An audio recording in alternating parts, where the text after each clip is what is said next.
नमस्कार दोस्तों, मैं हूं लोकेंद्र सिंह और क्राइम तक में आपका बहुत बहुत स्वागत है। और आज मेरे साथ कैमरे पर है आसिम। सबसे कम उम्र का सीरियल किलर जो है इंडिया का, वो कौन है, उसकी जो आज की कहानी है वो मैं आपको बताने जा रहा हूँ। और ये लगभग कैसे मालूम चला, सबसे पहले कैसे डिस्कवर हुआ, कि पुलिस को कैसे पता चला कि एक 8 साल का बच्चा जिसके ऊपर कई खून के इल्ज़ाम लगे हैं।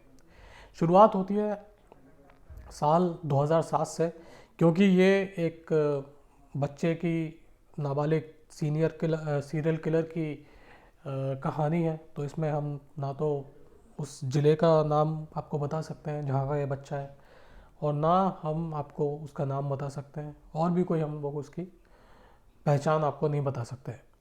बस मोटा मोटा आपको कहानी मैं समझाऊंगा तो उससे आपको समझ में आएगा। तो ये 2007 में बिहार के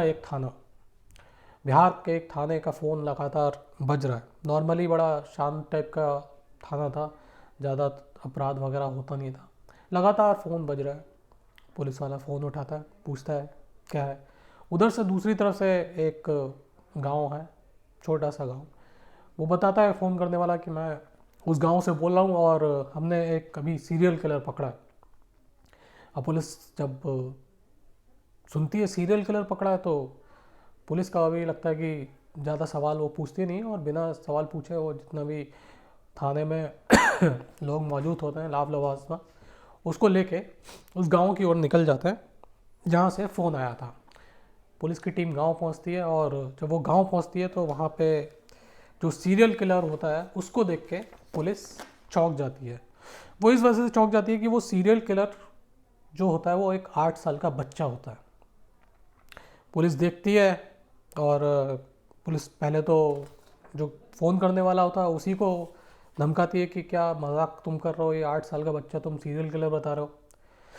तो गांव वाले बोलते हैं कि साहब हमारे यहाँ पे अभी अभी एक 1 साल के बच्चे का, 6 महीने के बच्चे का मर्डर हुआ है, और ये जो है इसने हमें बताया कि मैंने उसका मर्डर किया, और साथ में इसने ये भी कबूला है कि इसके पहले मैंने 2 मर्डर और किए हैं। अब पुलिस जब ये बात सुनती है तो वो भी हैरान रह जाती है, और वो फिर पूछती है जो 8 साल का बच्चा होता है उससे कि बताओ तुमने ये किए हैं।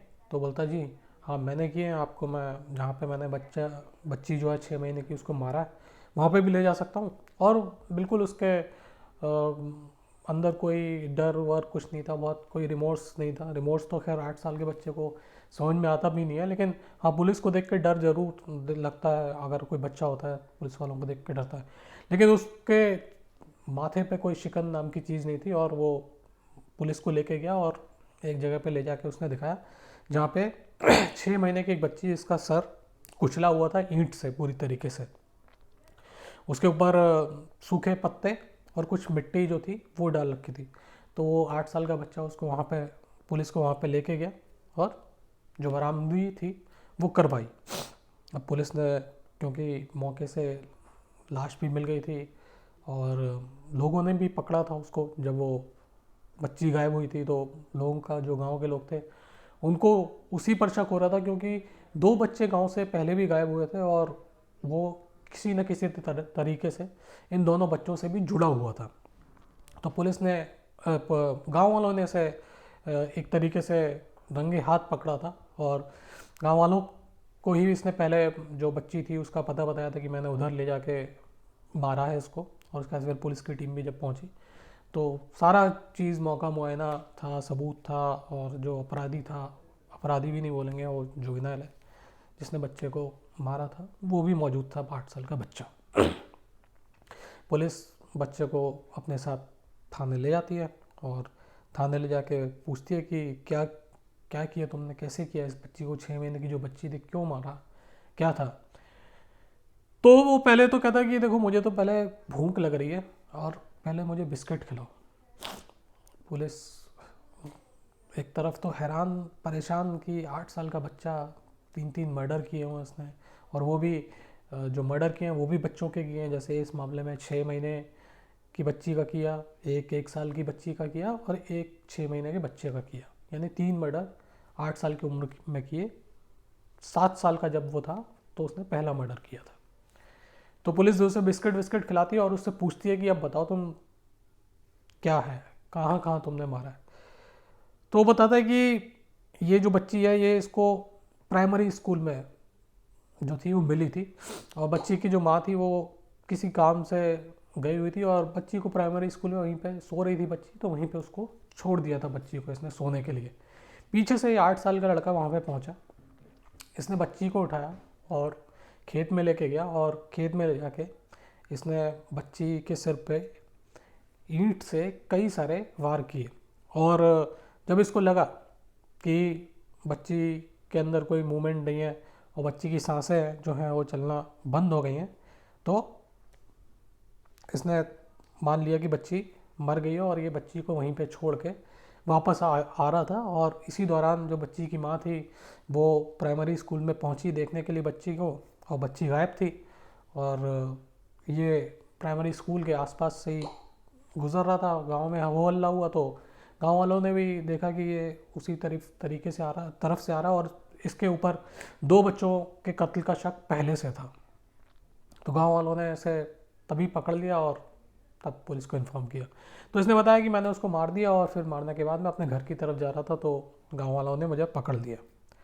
अब उससे पूछा कि क्यों मारा, तो कहा ऐसे ही मार दिया, मुझे मारने में मज़ा आता है। उसको फिर पूछा गया कि आप ये बताओ कि इससे पहले किस किस को मारा। तो ये जो बच्चा था 8 साल का, इसने बताया कि मैं इसके पहले 2 बच्चों को और मारा है। एक तो मेरी खुद की जो सगी बहन थी 1 साल की, उसको मैंने मारा, और उसके बाद फिर 6 महीने का मेरा एक कज़न था, उसको मैंने मारा। जाहिर सी बात है कि जब इस 1 साल की जब बच्ची गायब हुई थी घर से, इसकी जो छोटी बहन थी, और जब उसकी लाश मिली थी तो घर वालों को पूरा यकीन था और घर वालों ने इससे पूछताछ भी करी थी बच्चे से, और इसने कबूल भी किया था कि हाँ मैंने मारा है। लेकिन बेसिक ये था कि गांव वालों से पूरी बात छिपाई इस बच्चे के परिवार वालों ने, और उनको लगा कि अगर हम बताएंगे तो फिर पुलिस पकड़ के ले जाएगी। तो बच्चे को ना मुसीबत में डालते हुए उनका सोच यही थी कि जो बच्ची थी वो तो मर गई, अब जो एक बच्चा बाकी है उसको भी पुलिस पकड़ ले जाएगी तो फिर किसके सहारे आगे का जीवन गुजरेगा। इस तरीके की सोच जो है वो नॉर्मली लोगों के अंदर होती है। तो जब उसने पहला कत्ल किया जब वो 7 साल का था, तो उसने अपनी एक छोटी बहन जो 1 साल की थी उसको मारा। घर वालों ने कोई कार्रवाई नहीं करी, मारा पीटा होगा जो भी है, लेकिन उसको कोई फ़र्क नहीं पड़ा। इसके बाद करीबन 6 महीने बाद इसने दोबारा इसी के परिवार में, इसका जो कज़न था 6 महीने का एक बच्चा, उसको ये लेके गया जंगल में, और ठीक उसी तरीके से इसने कत्ल किया। ईंट उठाई और ईंट लेके इसने कई सारे वार जो थे वो बच्चे पे किए सर पर, और जब तक उसका मूवमेंट बंद नहीं हो गया, हाथ पांव हिलने और सांस बंद नहीं हो गई, तब तक ये मारता रहा। उसको भी इसने मार दिया, और इस बार भी घर वालों ने बचाया क्योंकि उनको लग रहा था कि परिवार का बच्चा है और पुलिस के पास जाएंगे तो पुलिस पकड़ के ले जाएगी। तो इस तरीके से जब 2 मर्डर इसने कर दिए और घर वालों की तरफ से कोई भी उसके खिलाफ कार्रवाई नहीं की गई, तो इसका जो मन था वो बढ़ने लग गया।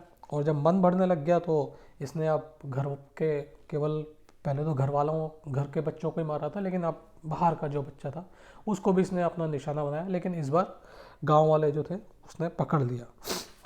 घर वालों से पूछताछ की गई तो मालूम चला कि 1998 में इस बच्चे का जन्म हुआ, और ये लोग पहले किसी और डिस्ट्रिक्ट में रहते थे, लेकिन इस बच्चे के जन्म के बाद ये दूसरी जगह पे शिफ्ट हो गए थे। घर में बहुत ज़्यादा गरीबी थी, बाप जो था उसके पास कुछ पैसा वैसा नहीं था, कई सारे टाइम ऐसा होता था कि भूखा सोना पड़ता था। तो उस तरीके का पूरा घर का माहौल था, वो शायद इसका दिमाग में उस तरीका का असर किया कि ये एक तरफ से एक सैडिस्ट टाइप का हो गया, और सैडिस्ट होके ये बच्चों को मारने लग गया। इसके बाद इसका एक तरीके से साइकेट्रिस्ट जो था उससे भी बुलाया गया पुलिस ने, उससे भी एक तरीके से दिखाया गया। तो साइकेट्रिस्ट की राय ये थी कि इसको जो है इसकी मेंटल हेल्थ जो है वो ठीक नहीं है, और ये एक सैडिस्ट टाइप का, सैडिस्ट यानी कि इसको दूसरे किसी बच्चे को या दूसरा कोई भी शख्स हो, अब और किसी बड़े आदमी को तो ये हर्ट नहीं कर सकता था, लेकिन इसको बच्चे जो थे वो बिल्कुल एक तरीके से बहुत जो अपना बचाव नहीं कर सकते, उनको ये अपना निशाना बनाता था। और इस तरीके से इसने 3 जो कत्ल थे वो किए थे। फ़िलहाल 2007 में इसको पुलिस ने पकड़ा था और उसके बाद इसको जुवेनाइल होम भेज दिया। और जुवेनाइल होम जो भेजा है, उस दौरान इसका जो साइकेट्रिस्ट जो एक इवैल्यूएशन हुआ, तो उनका कहना था कि अब अगर आप इसको बाहर छोड़ोगे, नॉर्मली आप जानते हैं कि जो जुवेनाइल होता है उस वो चाहे 3 कत्ल कर ले चाहे 4 कत्ल कर ले, सज़ा जो होती है वो 3 साल से ज़्यादा की नहीं हो सकती। निर्भया में भी ये था कि जो जुवेनाइल था, बाकी सारे लोग तो जो एक ने सुसाइड कर लिया और बाकी जो लोग फांसी पर चढ़ गए, लेकिन जो जुवेनाइल था जिसने बता रहा है कि सबसे ज़्यादा निर्भया के ऊपर अत्याचार किया था, वो बच गया क्योंकि वो 16 साल का था उस वक्त, और फ़िलहाल तो मालूम नहीं हो कहाँ पे। तो यहाँ पे भी ये केस है कि जो डॉक्टर्स थे, जो मनोवैज्ञानिक थे, उन्होंने अपना ओपिनियन दिया और ओपिनियन देने के बाद ये सजेस्ट किया कि आप इसको 18 साल तक जुवेनाइल होम में ही रखो, और उस दौरान इसकी कई सारी जो थेरेपीज़ हैं वो की जाएंगी, और इसके अलावा इसकी जो मनोदशा ठीक करने के लिए जो दवाइयाँ हैं वो दी जाएंगी। और डॉक्टरों का ये भरोसा था, 2007 में इसको पकड़ा था, कि अगर 10-12 साल भी ये इलाज इसका हो गया तो जब ये बाहर निकलेगा जुवेनाइल होम से 2019 में निकलना चाहिए, तो अब तक निकल गया होगा ये। तो ये जिस तरीके की इसने वारदातों को अंजाम दिया था इतनी छोटी उम्र में, ये उन वारदातों को अंजाम नहीं देगा। तो फिलहाल इसका जो नाम था वो भी बदल गया है, और फिलहाल अभी इसके बारे में जो इसके माँ बाप थे वो भी जो गांव था वहाँ से कहीं और चले गए, और अभी इस जो जुवेनाइल होम से बच्चा जो छूटा है, इसका फ़िलहाल अभी मालूम नहीं है। अब तो खैर बालिग हो गया, तो पुलिस हालांकि निगाह रखी हुई होगी कि इसका मूवमेंट क्या हो रहा है क्या नहीं हो रहा है, क्योंकि जो 8 साल की उम्र में 3-3 बच्चों को मौत के घाट उतार सकता है, जाहिर सी बात है अगर जो डॉक्टरों का इलाज और जो थेरेपी है वो कारगर साबित नहीं हुई इसकी 18 साल की उम्र के बाद तक, तो जाहिर सी बात है जब ये बाहर निकलेगा तो पता नहीं कितने लोगों को अपना ये शिकार बनाएगा। तो जाहिर सी बात है कि पुलिस की जो नज़र है वो बिल्कुल इस बच्चे के ऊपर होगी, और लगातार पुलिस इसको फॉलो भी करती होगी कि ये क्या करता है। या हो सकता है कि जितने भी जुवेनाइल होम होते हैं उसमें कई सारी वोकेशनल ट्रेनिंग्स दी जाती हैं, कुछ कोर्सेज करवाए जाते हैं, तो इसकी थेरेपी भी चल रही होगी, साथ में कुछ वोकेशनल कोर्सेज भी करवाए होंगे। और उसके बाद जब ये लोग बाहर निकलते हैं तो बहुत सारे एनजीओज़ काम करते हैं, इसके अलावा एनजीओज़ के अलावा बहुत सारे जो पुलिस वाले होते हैं वो भी इस तरीके के काम में करते हैं कि जो जुवेनाइल होम से बाहर निकल रहा है उसको वोकेशनल ट्रेनिंग पहले मिल चुकी है तो उसकी कहीं पे नौकरी लगवा दी जाए। ऐसी बहुत सारी ड्राइव चलती रहती हैं। लेकिन ये जो अपना देश है भारत, इसका सबसे छोटा 8 साल की उम्र का सीरियल किलर है, और मेरे ख्याल से केवल भारत नहीं पूरे वर्ल्ड में इससे छोटा कोई सीरियल किलर नहीं होगा, जिसने 7 साल की उम्र में अपना पहला कत्ल किया और 8 साल की उम्र होते होते उसने 3 बच्चों का कत्ल कर दिया। तो आज के लिए फ़िलहाल इतना ही, फिर आपसे मुलाकात होगी, तब तक के लिए अपना ख्याल रखिएगा। जय हिंद, जय भारत।